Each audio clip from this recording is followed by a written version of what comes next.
Welcome to डिजियो students. इस video में क्लास 10 एनसीईआरटी का टॉपिक है हाइट एंड डिस्टेंस। उसका एक्सरसाइज 9.1 का क्वेश्चन नंबर 2 हम लोग डील करेंगे। तो क्वेश्चन नंबर 2 क्या कहता है उसको देखिए। कहता है कि a tree breaks due to storm and the broken part bends so that the top of the tree touches the ground making an angle 30 degree with it. The distance between the foot of the tree to the point where the top touches the ground is 8 meter. Find the height of tree. तो question क्या है कि हम लोग देखते हैं ना कि कभी कभी बहुत जोर से आंधी आती, बहुत सारा तूफान का भी नाम हम लोग सुने, हुदहुद तूफान आया, तो बहुत सारा जो है सो हम लोग तूफान देखे हैं, हुदहुद तूफान देखे, हम लोग सुनामी के बारे में भी सुने हैं, तो बहुत सारा तूफान देखे। इसी तरह से एक दिन बहुत जोर का आंधी चला, एकदम धूल भरा आंधी, कुछ नहीं दिखाई दे रहा था। इस तरह का आंधी चला होगा, जो क्वेश्चन बना है वो जो फील किया होंगे, बहुत तेज आंधी। तो इस तेज आंधी में क्या हुआ कि जमीन पे खड़ा हुआ एक पेड़ इस तरह से टूट जाता है कि पेड़ का टॉप जमीन को छूने लगता है। किस तरह से टूट जाता है? ऐसे टूट जाता है कि पेड़ का जो टॉप है, मतलब एक पार्ट से टूट गया और पेड़ का जो टॉप है ऊपर वाला वो जमीन को टच, जमीन के साथ 30 डिग्री का एंगल बनाता है। और क्या दिया हुआ है? और कह रहा है कि पेड़ का जो फुट है, मतलब ओरिजिनल पेड़ जो खड़ा था उसका जो फुट है, वो जो टूटा हुआ वाला पोर्शन का जो टॉप है वो जहां पे ग्राउंड को टच कर रहा है, ये दोनों के बीच का डिस्टेंस क्या है? ये दोनों के बीच का डिस्टेंस है 8 मीटर।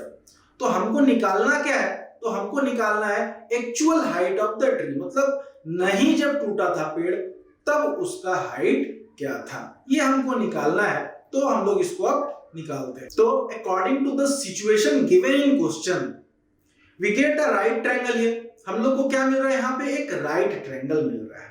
जो पेड़ का पार्ट है, ठीक है, जो अभी स्टिल स्टैंडिंग पार्ट है, वो क्या है, जमीन पे सीधा खड़ा है, वो तो जमीन के साथ 90 डिग्री बना रहा है, और ये जो पेड़ का हिस्सा टूट करके जमीन पे गिरा, ये हाइपोटेन्यूज हो जाएगा। तो ये क्या कर रहा है? एक राइट ट्रायंगल फॉर्म कर रहा है। तो इस राइट ट्रायंगल को हम लोग एक नाम दे देते हैं ABC, जिसमें एंगल B जो है वो है 90 डिग्री और C एंगल जो है वो क्या है 30 डिग्री। क्यों? ये C एंगल कौन सा है? ये C एंगल वही है, वही एंगल है जो टूटा हुआ पेड़ का जो हिस्सा है, जो ऊपर से जमीन पे टच कर रहा है, जमीन को टच कर रहा है, वो ग्राउंड के साथ जो एंगल बन रहा है, ठीक है, टूटा हुआ पेड़ का हिस्सा और ग्राउंड के बीच बनने वाला जो एंगल है वही एंगल 30 डिग्री था, और उसको हम लोग C से दिखा रहे हैं। अब निकालना क्या है हम लोग को? Total height of the tree. तो टोटल हाइट ऑफ ट्री कैसे निकलेगा? स्टिल स्टैंडिंग पार्ट, ये क्या है मेरा? ये है AB, और ये जो हाइपोटेन्यूज जैसा दिख रहा है हमको, ये जो टूटा हुआ वाला पार्ट, ये क्या है? AC। तो total height of the tree is equal to what? AC plus AB। तो ये बात तो समझ गए कि हमको निकालना क्या है। अब आप सोचिए कि आपको दिया क्या है और आपको निकालना क्या है? आपको AB निकालना है, आपको AC निकालना है, और आपको दिया क्या है? आपको दिया है इसमें, इस ट्रायंगल में देखिएगा तो इस ट्रायंगल में आपको BC दिया हुआ है 8 मीटर, ठीक, और आपको निकालना है क्या है? AB। पहले BC दिया हुआ है, AB निकालना है। किस एंगल के अकॉर्डिंग देख रहे हैं? एंगल C के अकॉर्डिंग देख रहे हैं। तो एंगल C के अकॉर्डिंग AB क्या हो गया मेरा? परपेंडिकुलर हो गया, और BC क्या हो गया मेरा? बेस हो गया।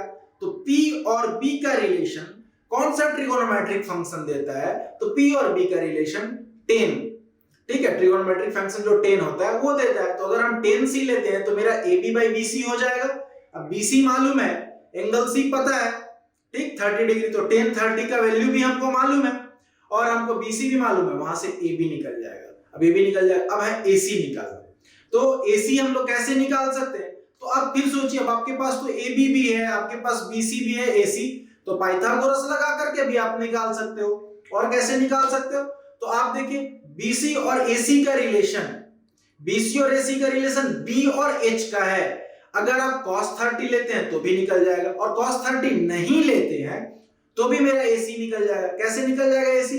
अगर हम P और H का रिलेशन ले लें, sin 30 ले लें, तो मेरा AB P हो जाएगा और H मेरा AC हो जाएगा। तो AB और AC का जो रिलेशन है वो मेरा P और H का रिलेशन है। हम अगर साइन पुट कर देते तो मेरा यहाँ से AC आराम से निकल जाएगा। तो अब हम लोग कैलकुलेटिव पार्ट में जाते हैं। तो इसका सॉल्यूशन देखिए, सॉल्यूशन क्या हो गया, तो अकॉर्डिंग टू द फिगर, जो फिगर हम बनाए उसके हिसाब से, ठीक है, हमको निकालना है total height of the tree is equal to what, AC plus BC, ये निकालना है। तो now according to the figure, जो फिगर बना है उसके हिसाब से tan 30 is equal to AB by BC and tan 30 is equal to what, 1 by root 3 and AB आपको पता नहीं है, BC आपको मालूम है 8 metre. So right 1 by root 3 is equal to AB by 8, so AB is equal to what, AB is equal to 8 by root 3, ये AB आपको मिल गया 8 by root 3। अब हमको AB मिल गया, AC निकालना है, AB मेरा कौन है, P है, AC कौन है, H है, और नीचे वाला भी है तो हमको मालूम था, B और H का रिलेशन से भी निकाल सकते हो, तो कोई भी आप फंक्शन लगा के साइन या कॉस लगा के निकाल सकते हैं। तो हम लोग यूज कर लेते हैं कॉस को, and cos 30 is equal to BC by AC, then what is BC, BC is 8 and AC unknown, तो cos 30 is equal to what, cos 30 is equal to root 3 by 2, so it is root 3 by 2 is equal to 8 by AC, so AC is equal to what, AC is equal to 16 by root 3। अब हमको निकालना था, AB भी मिल गया, AC भी मिल गया, total height of the tree क्या हो गया, so total height of the tree is equal to 8 by root 3 plus 16 by root 3, it means it is 24 by root 3। और जब हम इसको रेशनलाइज करेंगे तो हम लोग को क्या मिल जाएगा, हम लोग को मिल जाएगा 8 root 3। So total height of the tree is 8 root 3 meters। अगर root 3 का वैल्यू आपको दिया रहे 1.732 क्वेश्चन में, तो 8 into 1.732 कर लीजिएगा, आपको उसका हाइट मिल जाएगा। So this is the solution of question number 2।